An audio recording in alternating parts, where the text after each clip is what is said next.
Indonesia dikenal sebagai negara yang kaya akan budaya, tradisi dan cerita rakyat. Di balik keindahan alam serta keragaman suku bangsa, tersimpan berbagai mitos yang dipercaya turun-temurun. Mitos-mitos ini tidak hanya berfungsi sebagai cerita pengantar tidur, tapi juga menjadi bagian dari nilai sosial, norma, hingga peringatan simbolis bagi masyarakat.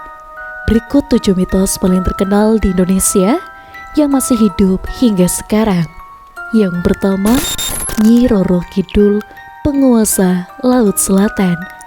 Mitos Nyi Roro Kidul merupakan salah satu yang paling populer di Indonesia, khususnya di Pulau Jawa. Ia dipercaya sebagai penguasa Laut Selatan dan memiliki hubungan spiritual dengan Raja-Raja Mataram. Banyak orang meyakini bahwa mengenakan pakaian berwarna hijau di pantai selatan dapat mengundang sang Ratu Laut. Terlepas dari benar atau tidaknya, mitos ini mengajarkan penghormatan terhadap alam yang berbahaya dan tidak boleh diremehkan. Yang kedua, Gunung Merapi dan Keraton Gaib. Gunung Merapi tidak hanya dikenal sebagai gunung berapi aktif, tapi juga dipercaya sebagai pusat kerajaan gaib. Konon, terdapat hubungan spiritual antara Keraton Yogyakarta, Gunung Merapi, dan Laut Selatan. Sosok juru kunci Merapi sering dianggap sebagai penjaga keseimbangan antara dunia manusia dan dunia gaib. Mitos ini memperkuat kepercayaan masyarakat terhadap harmoni alam dan spiritualitas. Yang ketiga, Alas Roban, hutan angker di Jawa Tengah. Alas Roban dikenal sebagai kawasan hutan yang menyimpan banyak cerita mistis. Mitos yang berkembang menyebutkan bahwa hutan ini dihuni oleh makhluk halus yang kerap menyesatkan pelintas jalan. Banyak pengendara mengaku melihat penampakan atau mengalami gangguan aneh. Mitos ini sering dikaitkan dengan pesan moral agar manusia tetap waspada, fokus, dan menghormati tempat yang dilalui. Yang keempat, Malin Kundang, anak Durhaka. Legenda Malin Kundang berasal dari Sumatera Barat dan mitos moral yang sangat terkenal.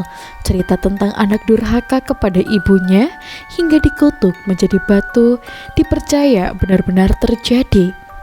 Bahkan ada berbentuk manusia yang dianggap sebagai Malin Kundang. Mitos ini syarat pesan tentang bakti kepada orang tua dan konsekuensi dari kesombongan. Yang kelima, Sundel Bolong, sosok urban legend.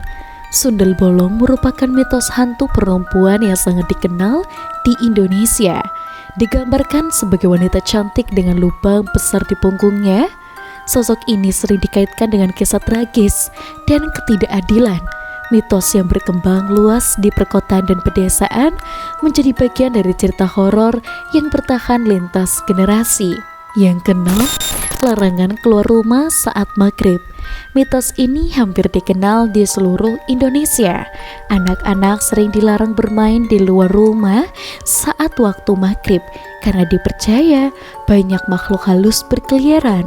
Meski terdengar mistis, larangan ini sebenarnya mengandung nilai praktis, menjaga keselamatan anak, menghindari udara malam, dan juga mengajarkan kedisiplinan waktu. Yang ketujuh, rumah tusuk sate. Rumah tusuk sate adalah sebutan untuk rumah yang berada tepat di ujung pertigaan jalan.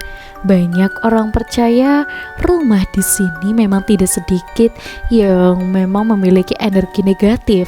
Secara nasional, di sini posisi ini memang lebih beresiko dari keselamatan, sehingga mitos ini menjadi bentuk peringatan tradisional. Mitos-mitos yang berkembang di Indonesia bukan sekedar cerita menakutkan atau legenda tanpa adanya makna. Di balik tersimpan pesan moral, nilai budaya, dan juga mungkin cara leluhur mengajarkan kehati-hatian serta etika hidup. Jangan lupa untuk like, komen, dan juga subscribe. Sampai jumpa.